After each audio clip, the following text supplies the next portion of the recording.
దేవుని నామానికి మహిమ కలుగును గాక. కూడి వచ్చిన మీ అందరికీ కూడా ప్రభువైన యేసుక్రీస్తు నామములో వందనములు తెలియజేసుకుంటూ మనల్ని సజీవులుగా ఉంచి దేవుని సన్నిధానంలో ఈ వారం అంతా నిజంగా అండి దేవుని సన్నిధానానికి వస్తేనండి ఈరోజు ఎంత యాక్టివ్గా ఉంటామో, మేము ఎంత ఎనర్జీతో ఉంటాము, ఎంత సంతోషంగా ఉంటామో. ఇది ఇక్కడ ఇట్లా అనుభవించింది నేను ఎక్కడ ఏ ప్లేస్లో కూడా అనుభవించలేదండి. ఎంత ఆస్తులు వచ్చినా నేను అనుభవించలేదండి. దేవుని సన్నిధి అంత విలువైనది అనమాట. మీరు ఇందాక అన్నారు కదా, రాని వారికి కూడా దీవెనలు ఉంటాయా, ఆలస్యంగా వచ్చిన వారికి దీవెనలు ఉంటాయా అంటే అచ్యుతరావు గారు ఏమన్నారు? మీరేమనుకుంటున్నారు చెప్పండి? వచ్చిన వారితో పాటు రాని వారికి అలాగే ఆలస్యంగా వచ్చిన వారికి దీవెనలు ఉంటాయా చెప్పండి? బైబిల్ గ్రంథంలో చూద్దామా? ఆదికాండము 27వ అధ్యాయము. అదంతా మీకు సంఘటన తెలిసిందే, కానీ నేను క్లుప్తంగా 4 వచనాలు చదువుతాను.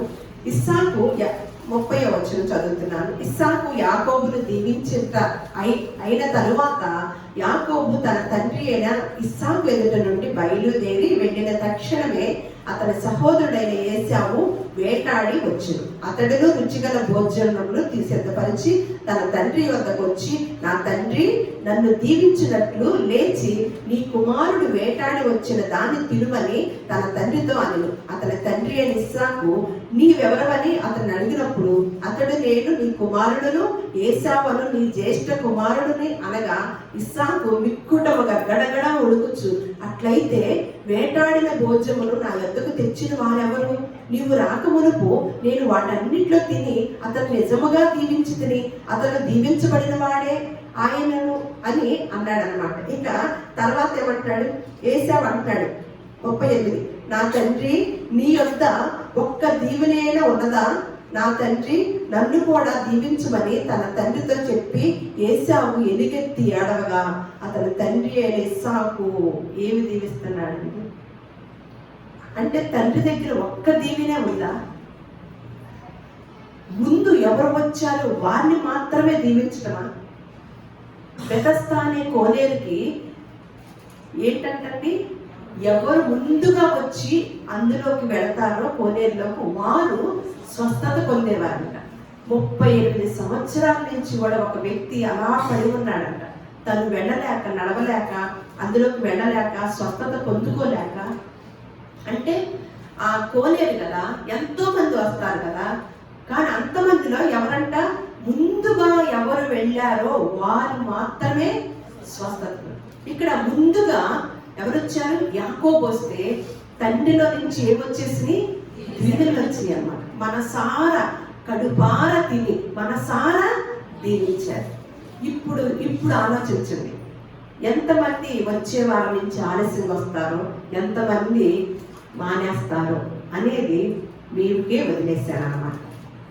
అందుకే నేను దీన్ని వీడియోగా చేపిస్తూ రాని వారు కూడా వినాలనే ఆలోచనతో, ఎందుకంటే మీ అందరూ దేవుడు హృదయమార ఆయన మనస్ఫూర్తిగా మిమ్మల్ని అందరినీ కూడా దీవించబడాలి అని కోరుకునే వారిలో మేమున్నాము. కాబట్టి మీరు ఆ దీవెనలను ఎప్పుడు కూడా నిర్లక్ష్యం చేయకండి. ఎందుకంటే మన ఆ మాటలు మానేయండి. ఆలస్యంగా వచ్చిన వారికి రాని వారికి ఎలా వస్తాయి? రావన్నమాట దేవుని సన్నిధి. అందుకని యాకోబుని మనకి దేవుడు తెలియజేశాడు. అయితే భూమి మీద మనం మరణించాక, భూమి మీద నివాసం ఉన్నప్పుడు, అలాగే మనం మరణించాక మనిషికి ఏవి క్షేమకరమైన విషయాలు, ఏవి క్షేమకరమైనవి ఒకసారి చెప్పండి.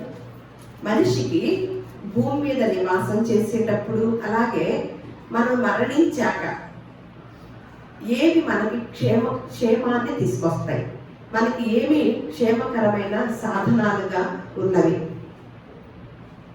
ఏవి? సైలెంట్గా ఉన్నారే, బైబిల్ చదవాలి కదా. ఏవి?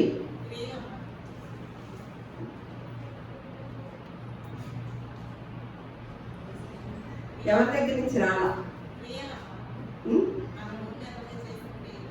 మనిషికి భూమి మీద ఏవి క్షేమాన్ని ఇస్తాయి, అలాగే మనం చనిపోయినప్పటికీ కూడా క్షేమాన్ని ఇచ్చేది. చెప్పాను కదా అమ్మా? అవునా? క్షేమాన్ని ఇచ్చింది వాళ్ళు.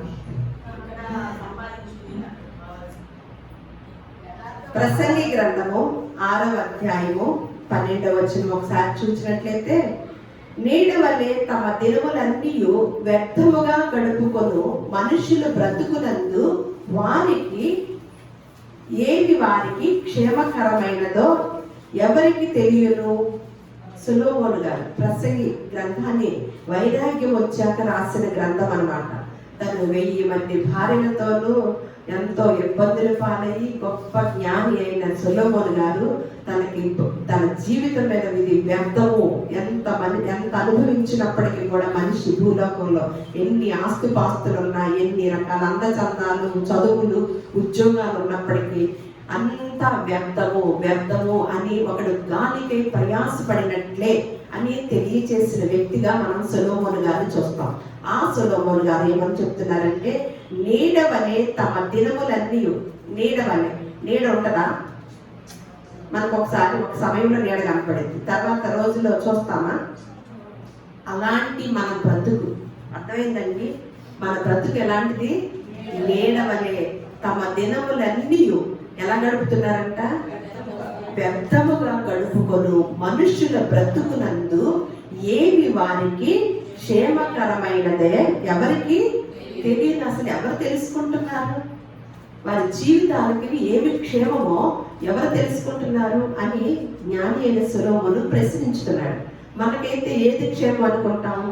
బాగా ఆస్తిపాస్తులు ఉంటే మాకు క్షేమాన్ని ఇస్తుందండి, మాకు పెద్ద బిల్డింగులు ఉంటే, మాకు కార్లు ఉంటే మేము క్షేమంగా వెళ్ళి రాగలుగుతామండి, అలాంటివన్నీ మనకు క్షేమాన్ని ఇస్తాయి అని మనం అనుకుంటూ ఉంటాం కదా. కానీ ఏది అని ఎవరికి తెలుస్తుంది, ఎవరు తెలుసుకున్నారు అని ప్రశ్నిస్తున్నాడు అన్నమాట. దానినే జవాబు చూద్దాం. మీకా గ్రంథము 2వ అధ్యాయము 7వ వచనం.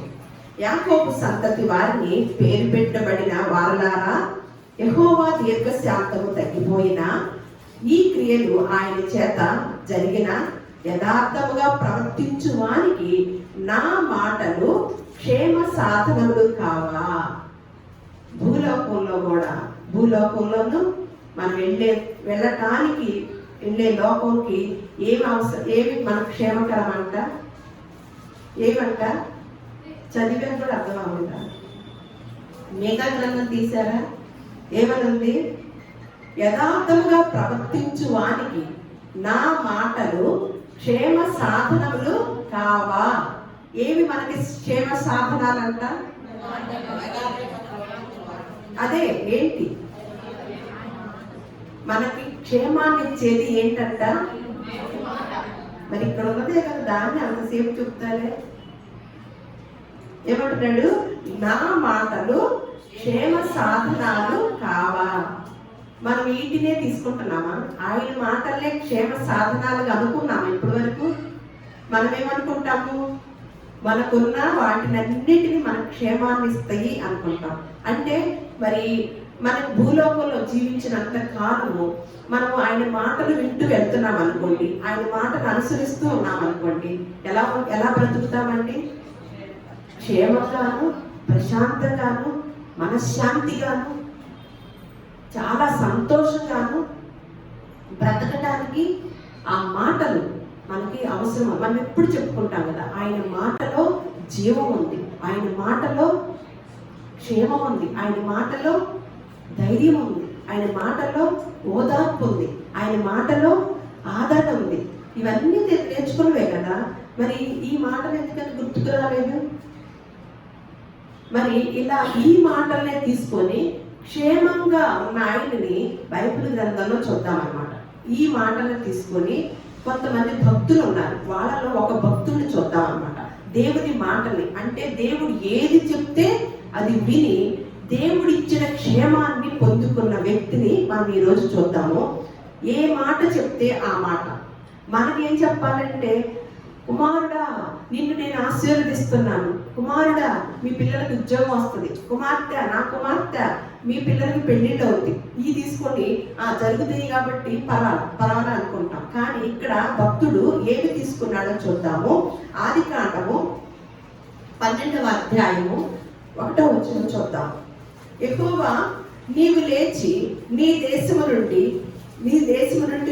నీ బంధువుల యొద్ద నుండి నీ తండ్రి ఇంట నుండి బయలుదేరి నేను నీకు చూపించు దేశములకు వెళ్ళుము అని తెలియజేశాడన్నమాట. అంటే తను ఒక మంచి సౌకర్యం కలిగిన ఒక ప్రాంతంలో ఉన్నాడు.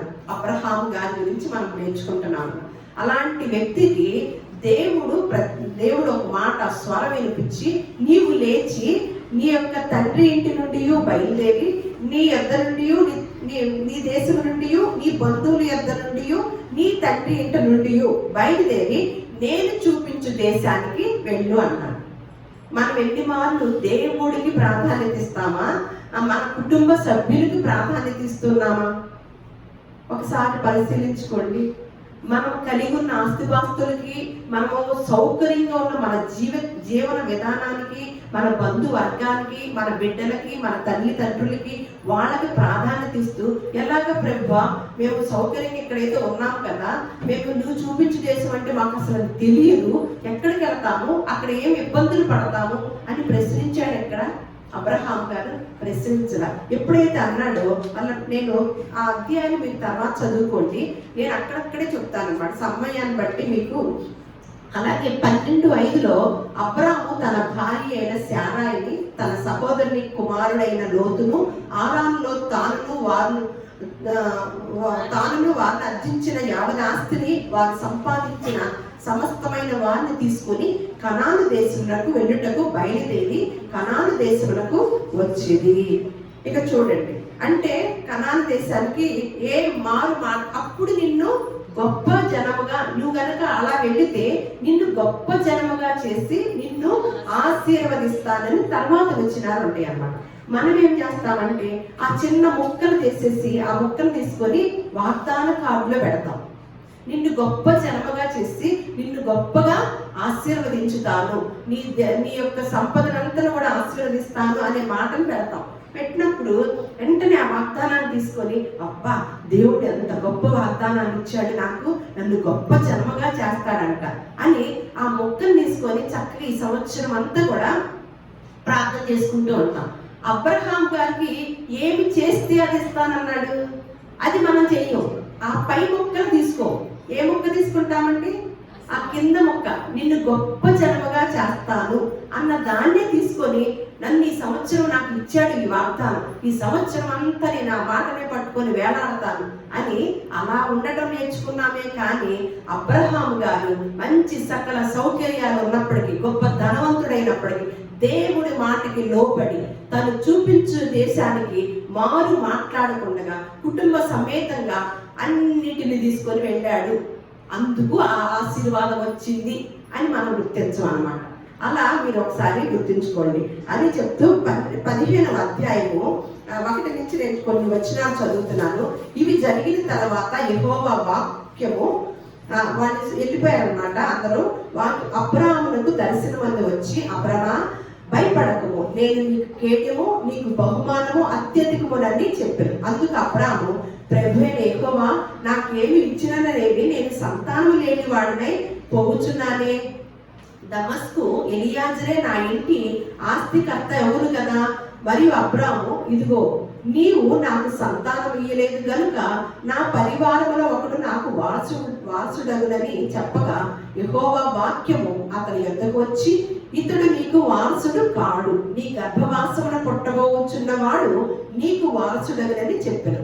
మరియు ఆయన వెలుపలికి అతను తీసుకొని వచ్చి, నీవు ఆకాశం వైపు తేరి చూచి నక్షత్రం లెక్కించుటకు నీ చేతనైతే లెక్కించమని చెప్పి నీ సంతానము అలాగవునని చెప్పాను. అతడు యెహోవాను నమ్మెను, ఆయన అది అతనికి నీతిగా ఎంచబడింది. అలా నమ్మాడంట. మనం ఎలా నమ్మాము దేవుణ్ణి? సంతానం లేదు, కానీ సంతానం ఇస్తానంటే ఈయనకి డౌట్ వచ్చింది. నువ్వు ఇవ్వలేదు కదా సంతానం, నన్ను ఆశీర్వదించిన ఈ యావనాస్తి కూడా నా పెద్ద పాలేరుకి నేను అప్పగించవలసిందే కదా, నేను వారసులు లేరు కదా నాకు ప్రభా అని అడిగాడు అనమాట. అసలు నీకు అలా ఎందుకు అవుతుంది? నేను వాగ్దానం చేసిన దేవుడు ఎలాంటి దేవుడు? నమ్మదగిన దేవుడు. అందుకని ఇదిగో నీకు తెలియట్లేదు, అర్థం అవటలేదా అని బయటికి తీసుకొచ్చి ఆకాశ వైపు చూపించి నక్షత్రాలను చూపించాడండి. ఏకంగా మనం అందరము ఎవరో సంతానం అండి? ఇప్పుడు విశ్వాసులు అయిన వాళ్ళందరూ అబ్రహాం అంటే లెక్కించలేనంత మంది ప్రజలు ఆయన ఎరిగిన బిడ్డలుగాను విశ్వాసులకు తండ్రి అయిన అబ్రహామును అనుసరించే వారముగా దేవుడు మనల్ని చేశాడా?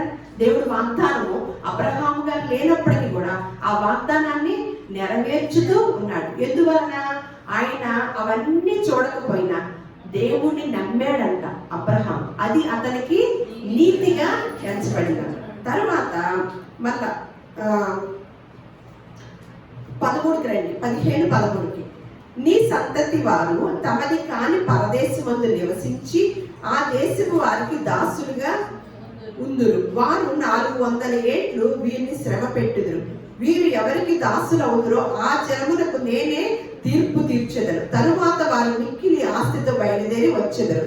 ఇక్కడ చెప్తున్నాడన్న, నీవు క్షేమముగా నీ పితరుల యొద్దకు పోయేదవు, మంచి వృద్ధాప్యమందు పాతి పెట్టబడదు అని చెప్తున్నాడు. అంటే అసలు పిల్లలు పుట్టలేదు, ఇంకా ఏమి కలగలేదు. మరి ఐగుప్తు ఇశ్రాయేల్ ప్రజలు యాకోబు తర్వాత నుంచి కదా ఇశ్రాయేల్ ప్రజలు అని పేరు పెట్టడం జరిగింది. వారు కూడా లేరు. వారెవ్వరు లేని సమయంలో ఏం చెప్తున్నాడు? భవిష్యత్తులో జరిగేది అబ్రహాముకి దేవుడు వివరిస్తున్నాడు అన్నమాట.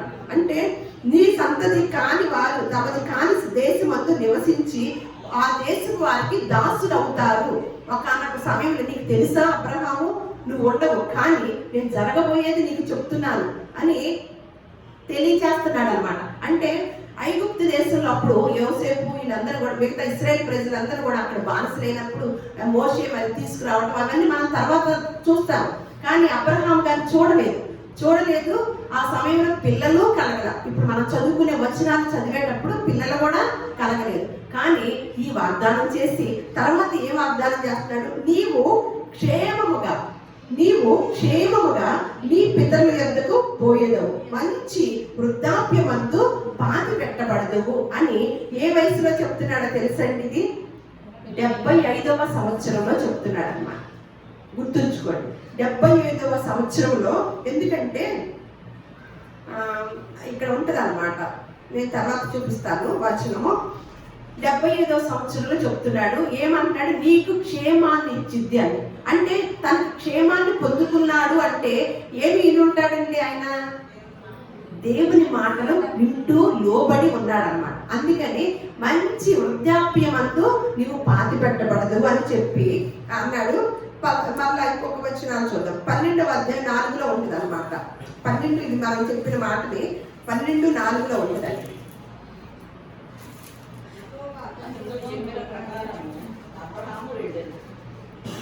అబ్రహాము హారాను నుండి బయలుదేరినప్పుడు 70 ఏండ్ల ఈడు గలవాడు. అంటే 75వ సంవత్సరంలో ఈ మాటలన్నీ చెప్పారనమాట. దేవుడు తనకి ఇంకా చూడాల, వాళ్ళ సంతానాన్ని చూడాల, కానీ నమ్మాడంట. ఎలా?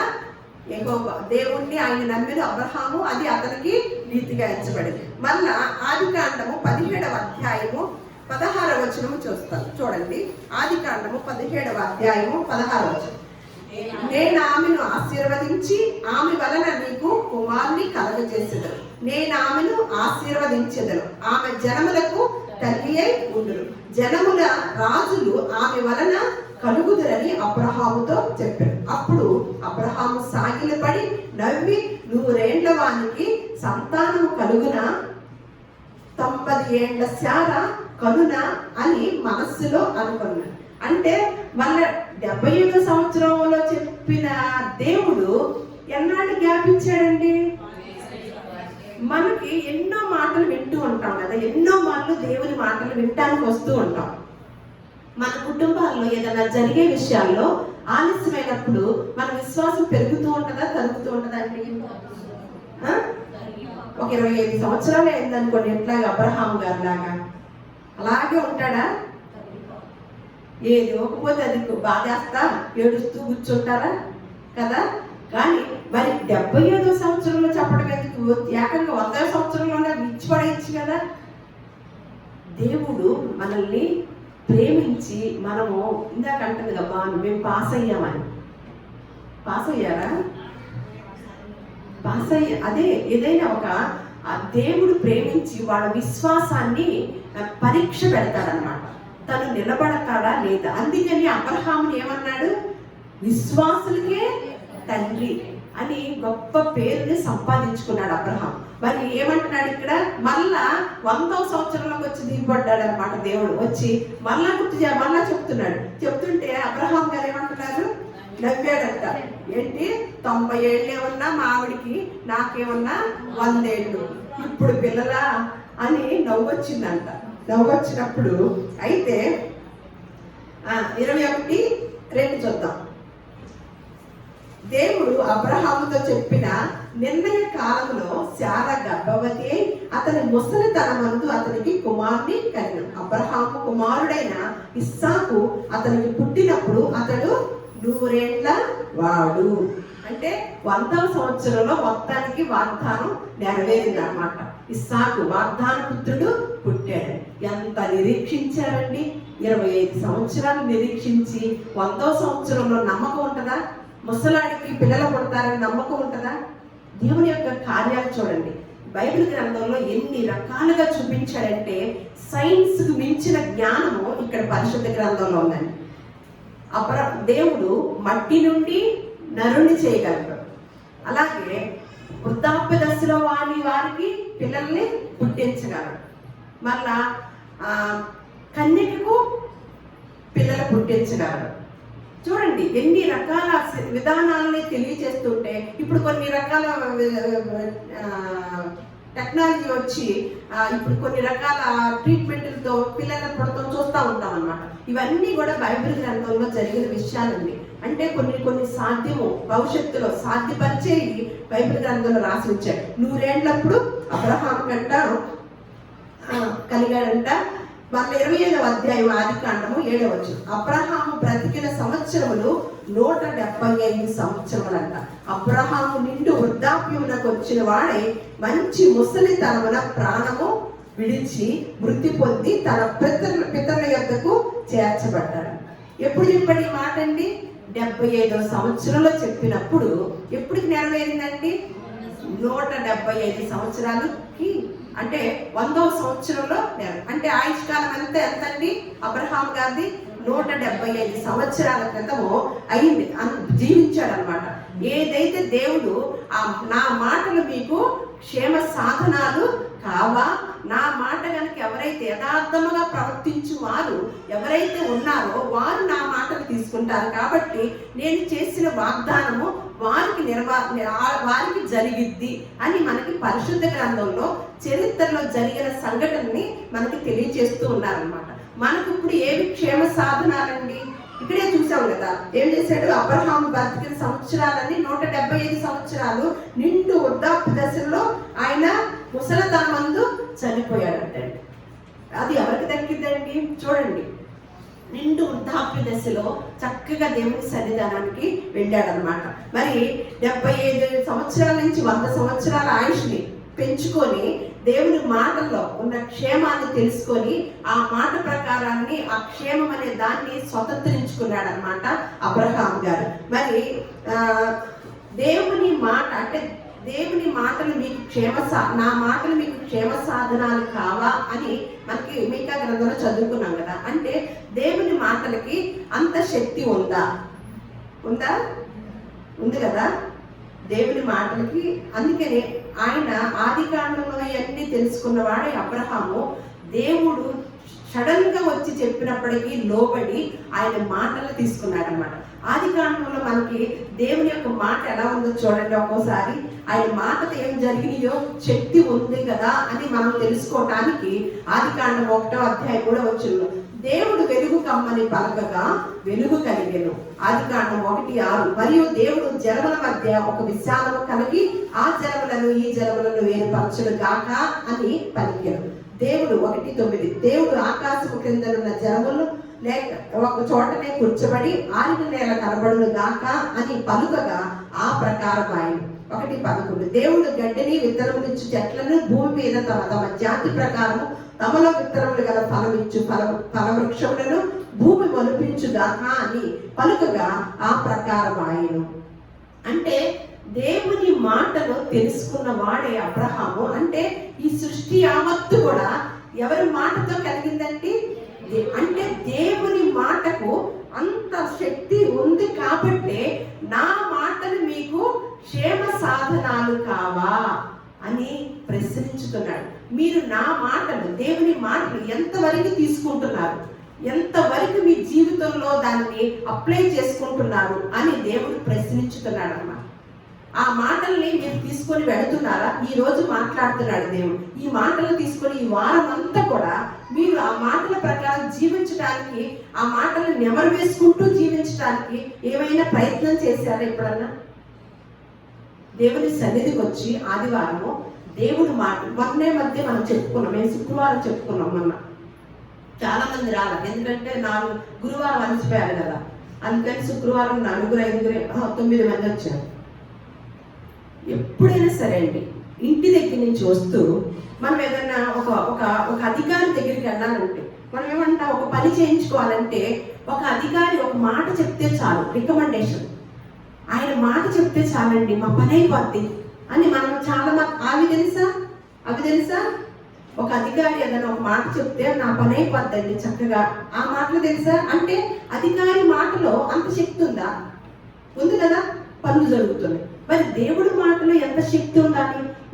మన దైనందిన మన జీవితాల్లో ఉన్న ప్రతి సమస్యకు చేయగలిగిన సమర్థుడా కాదా? మనకు వచ్చే ప్రతి విషయానికి, ప్రతి ఇబ్బందికి, ప్రతి బాధకి, ప్రతి పరిస్థితికి దాన్ని సరిచేయగలిగిన సమర్థుడైన దేవుడైనా, శక్తివంతుడైనా కాదా? అవును కదా. ఒక అధికారికి ఒక మాట చెప్తే మన పనులు జరిగిపోతున్నప్పుడు దేవుడు ఈ సృష్టినంతటి కూడా ఆయన కలుగునుగాక అని నోటితో పలికినప్పుడు కలిగిన సృష్టిని మనం అనుభవించుతున్న మనము దేవుని మాటను ఎంత శక్తివంతంగా తీసుకుంటున్నామో, ఎంత విలువగా తీసుకుంటున్నామో, ఎంత విశ్వాసంతో తీసుకుంటున్నామో అనేది ఒక ఇంత ప్రశ్న చేసుకోండి. అప్పుడు దిగులు అనేది మన దరిదాపుల్లోకి వస్తుందా అండి? ఎందుకు? నీవు రాయించి ఉంచావు కదయ్యా, నా మాటలు మీకు క్షేమ సాధనాలు కావా అని రాయించి ఉంచావు కదయ్యా.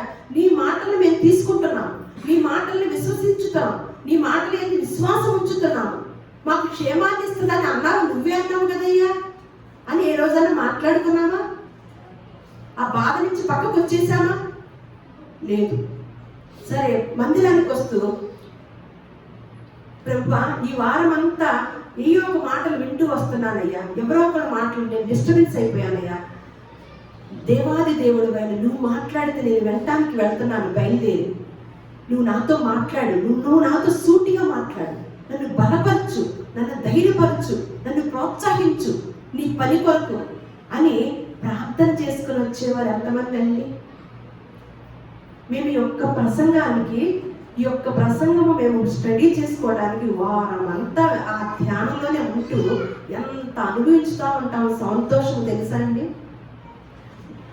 మేము స్టడీ చేసేటప్పుడు ఆ మాటలు వస్తున్నప్పుడు అబ్బా ఎంత బాగున్నాయి ఈ మాటలు, ఎంత గొప్ప మాటలు మేము వింటున్నాము, బయట ప్రపంచంలో ఈ దొరకవు నాయన, మాకు మాత్రమే దయచేశావు, నీకు కృతజ్ఞతలయ్యా, నీకు థ్యాంక్స్ అయ్యా అని ఎన్ని మార్లు చెప్పుకున్నాము.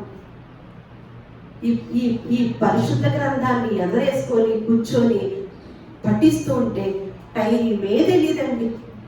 నాకు ఏ పని చేసిన విసుగు వస్తుంది, కానీ దీన్ని పెట్టుకొని కూర్చుంటే ఒక్కోసారి 2 గంటలు కూర్చుండిపోతానండి, నొప్పులు తెలియదు.